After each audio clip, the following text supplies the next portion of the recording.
Hello everyone and welcome to what I find to be, honestly, a very interesting idea for a video. Because today, they did a lot of changes to seaweed spores. Along with all the other changes like Arty Knights and stuff. Like, seaweed spores had a small section in the update page, but overall the update was incredibly massive. Basically, they changed a lot of the numbers for mobs that drop seaweed spores. And overall, they dropped significantly more than what they used to, along with adding a passive seaweed drop that would spawn on the ground for you to add even more to the seaweed spores. Now, why this is so significant is, well, basically, I just proceeded to use a full trident at the lobstrosities in the underwater section. And it works because they are in the shallow section in the far southeast of the underwater Fossil Island area. And so therefore, on top of the incredibly buff drop rate of seaweed spores, where they changed it from 1 to what they claim is a variation from 1 to 5 seaweed spores, but realistically, I just constantly get 5 seaweed spore drops, so I think they locked it at a hard 5 for every time you get a seaweed spore drop from lobstrosities. Basically, you get an incredible amount, and honestly, it may just work to replace charters. Most important thing to look at probably when you're trying to do lobstrosities, first of all, is the setup. So, I used a Void Mage setup because it is lighter than Arms and I don't have access to Ancestral, which is far lighter and much better to use here if you have access to it.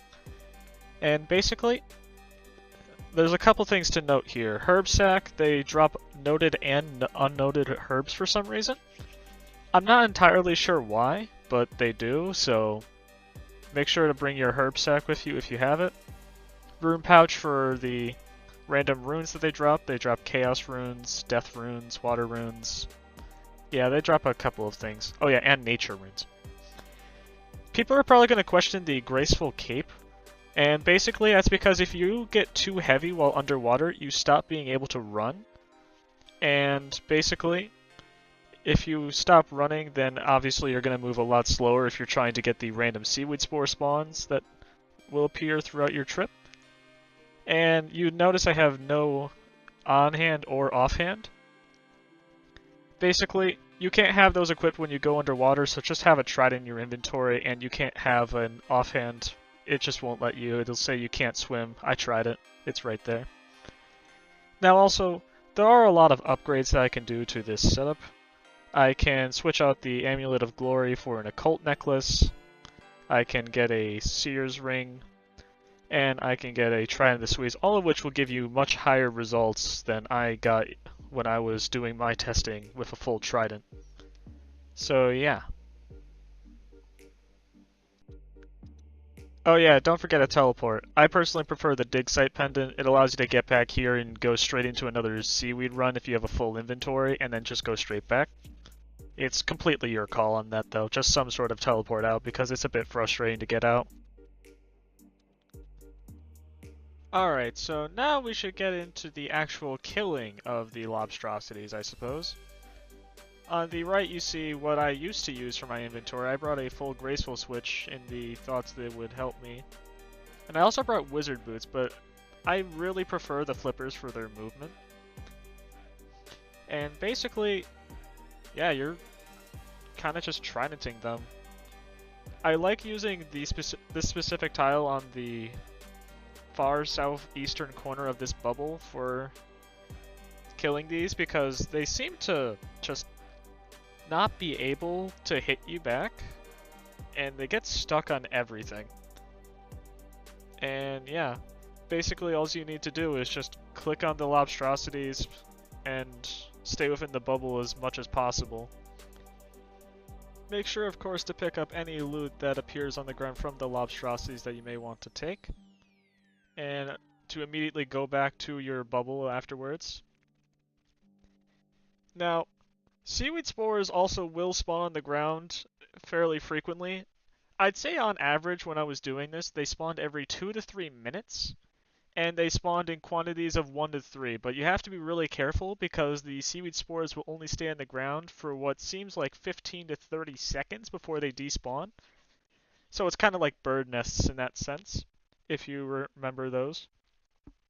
And also, just make sure to really watch your inventory because honestly, these things drop so much. You can look on the right of my screen and see that my inventory is almost full. Of course, I was bringing full graceful because I thought it would help for some reason, and I don't recommend that you do that, but yeah. And also, just like seaweed spores as well, they spawn only to you, so you don't have to worry about other people getting them.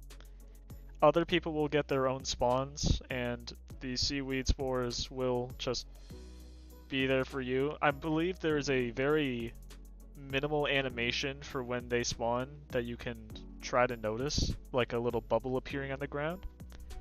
But honestly, I'd just make sure that you have item overlays on for the seaweed spores and that you are picking them up very quickly before they despawn. Another important thing about the random seaweed spore spawns is that they seem to have set locations. So initially I was using that bubble in the southeastern corner, but the number of locations that the seaweed spores could spawn were very limited, so I feel like I was actually getting less seaweed spores over time there than I was in this area over here. So definitely take note of that. It may just be like RNG and everything, but at the same time it could actually be significant, and you could have a chance based on the location rather than just a chance of one appearing near you. You never know.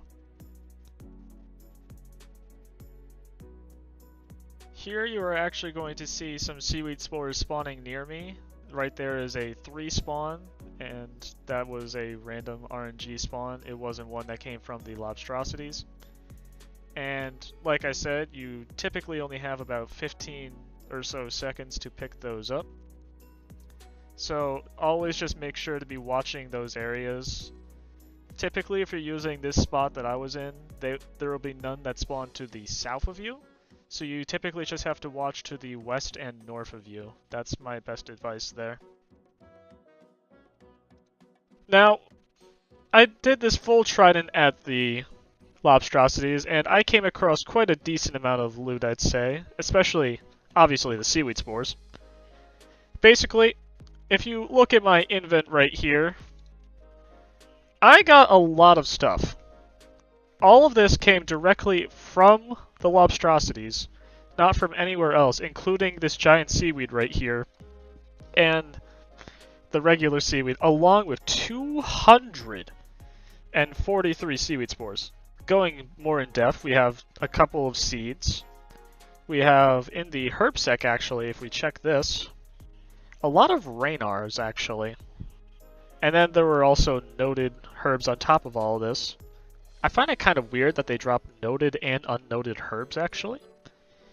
But I guess that's what happens.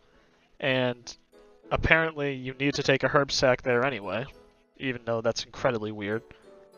And also, they dropped a decent number of nature runes, chaos runes, and a small number of death runes. Taking note here that I picked up almost everything that I could from the lobstrosities. A lot of this, honestly, it is not worth it to.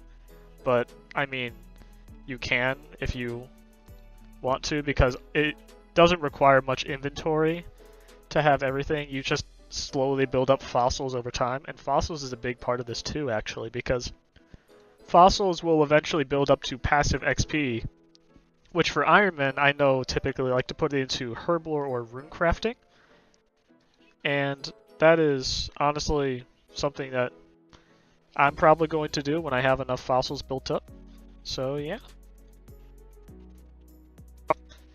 Alright, so let's get into the numbers now. How much crafting XP can you bank an hour doing giant seaweed and seaweed spores from lobstrosities? Now, on average, you are getting approximately 110 seaweed spores an hour if you are doing this with very efficient gear. I was getting approximately 80 to 90, but with Shrine of the Swamp, Occult Necklace, even Ancestral, you're probably going to get more than me. And on top of that, you have to account for the giant seaweed and the regular seaweed that you get from the lobstrosities. So, overall, with the numbers I'm about to put up on your screen, you are banking approximately 230k crafting XP with only seaweed spores. I'm not including anything else, just seaweed spores. And that comes from assuming that you get approximately 30 giant seaweed per patch. And so, on an average seaweed run, you'd get about 60, and then using the best thing, which is the Dorgashan light bulbs or light lamps, I don't remember their exact name, don't judge me. But then, along with the giant seaweed and regular seaweed, you get an extra 20 to 30k, I'd say, banked. And from there, it's just using it, getting that free AFK time, because using banked molten glass is insanely relaxing and chill. It's just a matter of getting the buckets of sand. I also want to thank you all for watching this video. I know, like, it's a lot of hype for the seaweed spores and the crafting methods to be coming out, and honestly, you should take advantage of this. You really should. The numbers, as I just said, are massive. And if you don't take this now, honestly, they might even nerf it. It's that strong. So get out there and kill those lobstrosities. Have a good day, everyone.